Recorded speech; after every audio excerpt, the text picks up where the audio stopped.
makes my skin cringe or crawl whenever I hear a man says that he popped someone's cherry.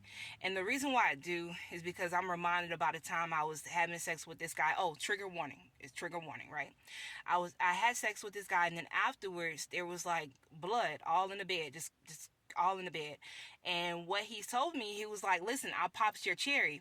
And he was so excited about that. He was excited about it, not just because my cherry had popped, but my cherry or my hymen had broken. He was excited about it because he knew that I had been sexually involved or engaged with multiple men. Now, mind you, I was 14. I was 14. And usually a woman, if her hymen is still intact, that means that she is a virgin. But I do also believe that some women, as you continue to grow and develop, that the hymen, I believe it'll just kind of grow away or grow or something like that. Now I need to look it up, but I just wanted to share that because it makes my skin crawl, especially when I hear men brag about it. And maybe that's just a trauma response, but in my mind, I'm thinking he could be saying that about a girl that's underage. And it always bothered me when I think that was either Manny Fresh or maybe it was Baby who said it in his song, I popped the cherry, oh, Cash Money. They were talking about that, and it just always takes me back to that time of when I was 14 and I was sexually involved with this man who was bragging about the fact that he popped my cherry after other men had sex with me. And I think, like I said, he was bragging about it because he was saying, just because his private area was possibly bigger than the other guys. But again, I just always think when somebody say they pop someone's cherry, I automatically assume or automatically think that they are having sex with underage girls, and it bothers me. So maybe I got to work on that, but I don't know. But let me know what y'all think, because that's just where my mind goes. I just hate when I hear people say that, because it makes me think about underage girls. And to mention, to bring that to the forefront, I know a lot of people are talking about Diddy and R. Kelly and all these other people in the news possibly, abusing people, having sex with underage girls. But you never know. It could be your uncle, your daddy, your cousin. It could be females also having sex with underage boys and underage girls. Someone told me about a situation where this woman was the mistress to the pastor's wife. So there is perversion all around us.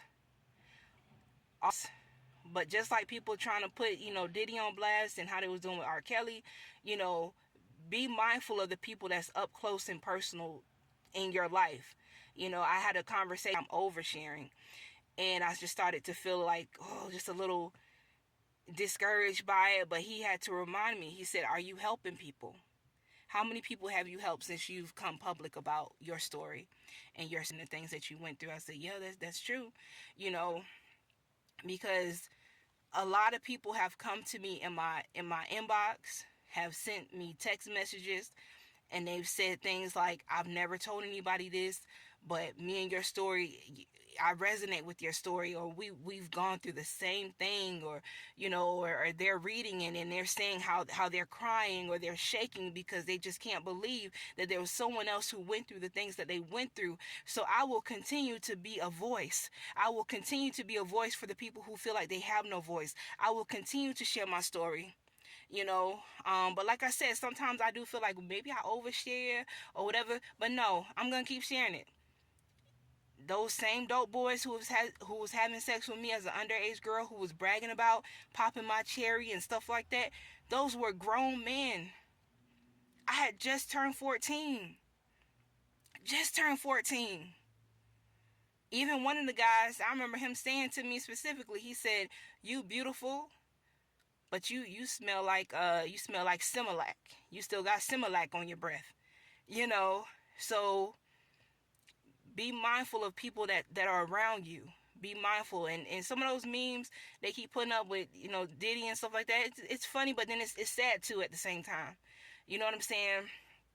Because again, we can pay all this attention to these celebrities and stuff like that, but don't even know what's going on right underneath our own roof or in our neighborhood. Because as I mentioned before, these grown men, they came looking for me. Eventually, they came and was looking for me. A 14-year-old girl, they knew exactly how old I was because I told each man that I had sex with my age. I told each of them I was 14. And they kept saying, oh no, you lying. That's to try to help their own conscience, because I'm pretty sure some of them had kids my age. And to long story short, some of their children, I was able to service some of their children with the jobs that God had placed me in, like working at the health department, working as a juvenile probation officer, working with the juvenile Department of Juvenile Justice,